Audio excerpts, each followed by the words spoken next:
আসসালামু আলাইকুম। স্বাগতম আজকের সংবাদে। শুরুতেই থাকছে সংবাদ শিরোনাম। টমাহক ক্ষেপণাস্ত্র চাইতে হোয়াইট হাউসে যাচ্ছেন জেলেনস্কি। এদিকে যুদ্ধবিরতির পর প্রতিদিন ৫৬০ টন খাদ্য ঢুকছে গাজায়, তবে আরও প্রয়োজন। এবং সবশেষে রাশিয়া যুক্তরাষ্ট্রকে সংযুক্ত করতে পুতিন ট্রাম্প টানেল নির্মাণের প্রস্তাব। শুনছিলেন সংবাদ শিরোনাম, এখন বিস্তারিত। তার আগে ছোট্ট একটি আবেদন, যদি আপনি মানবতার পক্ষে থাকেন, যদি আপনার বুকেও কানে ফিলিস্তিনির শিশুর কান্না, যদি আপনি চান যুদ্ধ নয় শান্তি, তাহলে এখনই কমেন্টসে লিখে দিন ফিলিস্তিনি জিন্দাবাদ। আর যদি আপনি ফিলিস্তিনকে ভালোবেসে থাকেন, সাবস্ক্রাইব করুন আমাদের চ্যানেলটি, কারণ আমরা বলি ন্যায় ও সত্যের খবর, যা বড় বড় মিডিয়া আড়াল করে রাখে। টমহক ক্ষেপণাস্ত্র চাইতে হোয়াইট হাউসে যাচ্ছেন জেলেনস্কি। যুক্তরাষ্ট্র কিয়েভকে রাশিয়ার গভীরে আঘাত করতে সক্ষম টমাহক ক্ষেপণাস্ত্র সরবরাহ করতে পারে এমন আলোচনার মধ্যে শুক্রবার ১৭ অক্টোবর হোয়াইট হাউসে মার্কিন প্রেসিডেন্ট ডোনাল্ড ট্রাম্পের সঙ্গে বৈঠক করবেন ইউক্রেনের নেতা ভলোদিমির জেলেনস্কি।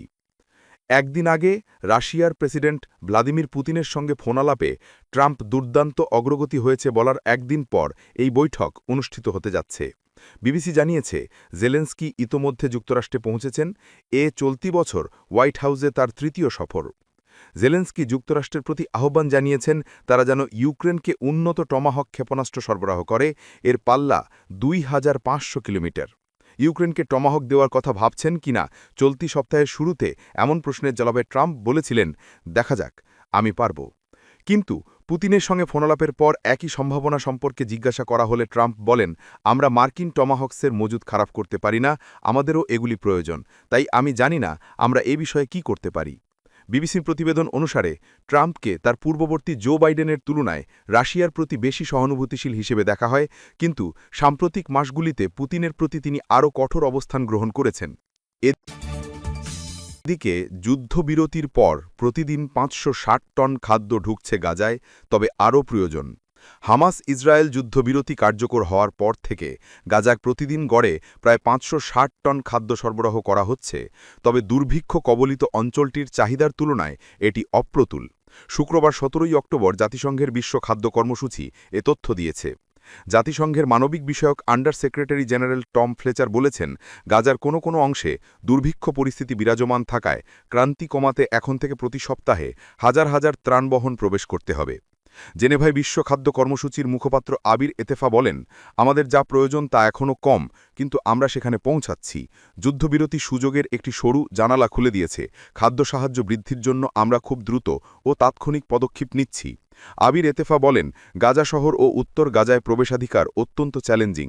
তিনি আরও বলেন, গাজায় বর্তমানে ৯টি বেকারি চালু আছে। এখানে প্রতিদিন ১ লক্ষেরও বেশি রুটি বানানো হয়, প্রতিটির ওজন ২ কিলো। বেকারিগুলি গাজার মোট ২ কোটিরও বেশি লোকের মধ্যে ৫ জনের একটি পরিবারের প্রতিদিনের খাবার সরবরাহ করে।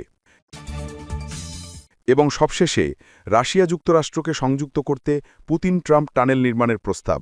ক্রেমলিনের একজন দূত প্রস্তাব করেছেন, রাশিয়া ও যুক্তরাষ্ট্রর উচিত বেরিং প্রণালীর নিচে একটি পুতিন ট্রাম্প রেল টানেল নির্মাণ করা, যাতে দুই দেশকে সংযুক্ত করা যায়। তার মতে এর মাধ্যমে প্রাকৃতিক সম্পদের যৌথ অনুসন্ধান শুরু করা যাবে এবং এটি একটি ঐক্যের প্রতীক হিসেবে কাজ করবে।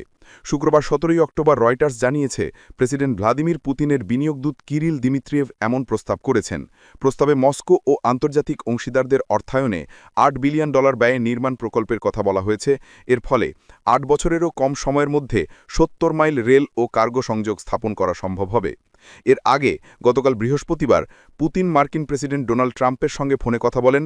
দুই নেতা ইউক্রেন যুদ্ধ বন্ধ করার উপায় খুঁজে বের করার জন্য বুদাপেস্টে দেখা করতে সম্মত হন।